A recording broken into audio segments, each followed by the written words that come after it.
Case போட்டவருக்கு சண்முகத்துக்கு 10 லட்சம் ரூபா அபராதம்ட்டாங்க. அது ஒரு வாரத்துக்குள்ளேயே கட்டணும் இல்லைன்னா அவர் மேலே கோர்ட் அவமதிப்பு வழக்கு வருமா பார்த்துக்கோங்க.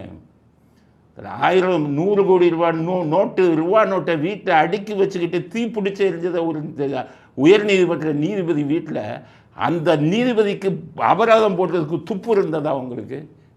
அப்போ நீங்கள் தப்பு செஞ்சால் கேட்கா இல்லை, மற்றவன் ஒரு வழக்கை போட்டானா 10 லட்சம் ரூபா அபராதம். பார்த்துக்கங்க, இதுதான் தீர்ப்பு.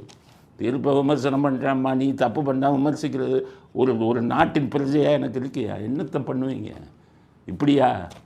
அவங்க அப்பா பேரை வச்சுக்கிட்டு ஊர் பூரா இது அடிச்சுக்கிட்டு இருக்காரு, தகுதி இல்லாத அப்பா பேரை வச்சுக்கிட்டு வயிறு எருதியா?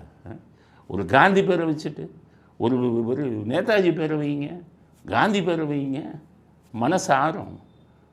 ஒரு பாரதியார் புரட்சி கவிஞர்மாங்க, அவர் ஒரு பாரதியார் பேரை வைங்க. எவ்வளவு சாதனையாளர்கள் இருக்காங்க அந்த நாட்டில், எத்தனை பேர் நோபல் பரிசு பெற்றவங்க இருக்கான். மக்கு யூனிவர்சிட்டின்னு வச்சுக்கிட்டு இருக்காரு, அங்கே தான் ராமானுஜர் பிறந்தார். அதை ராமானுஜர் பல்கலைக்கழகம்னு வைக்கிறதுக்கு துப்பு இருக்கா? யார் போய் படிக்காதவங்கெல்லாம் போய் வச்சுக்கிட்டு இருக்காங்க அப்பா பேரையும் இதையும். இதை போயிட்டு சரின்னு சொல்கிறதுக்கு இந்த நாட்டில் ஒரு நீதிமன்றம் இருக்குன்னா போர்டு போடுங்கய்யா. திமுகவுக்கு எதிரான வழக்குகள் மட்டும் சுப்ரீம் கோர்ட்டில் விசாரிக்கப்படாதுன்னு வெக்கம் இல்லாமல் போர்டை போடுங்கய்யா. அதனால தான் மனசு, அதனால் இனி இவர்களை நம்பி பிரயோஜனம் இல்லை. அதனால தான் சுப்ரீம் கோர்ட்டை மாற்றி தமிழ்நாடில் ஒரு சுப்ரீம் கோர்ட்டை கொண்டு வரணும், தென்னிந்தியாவுக்கு மட்டும்.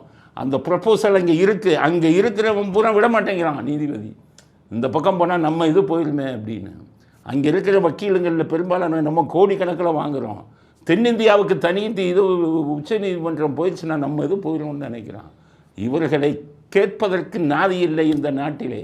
அரசியல்வாதி தூங்கிக்கிட்டு இருக்கான். இம்பீச்மெண்ட்டு தப்பான தீர்ப்பு கொடுக்குற நீதிபதியை பதவியை விட்டு விலகுங்க, அரசியல் சட்டத்தை திருத்துங்க. மனசாட்சி வேணாமா? நம்ம தமிழ்நாட்டில் இது நடக்குது. இந்த உச்ச நீதிமன்ற தலைமை நீதிபதி தமிழ்நாட்டில் வந்து பாருங்கள், எதுக்கு பேர் வச்சுருக்காங்க. இவங்க குடும்ப சொத்தா தமிழ்நாடு?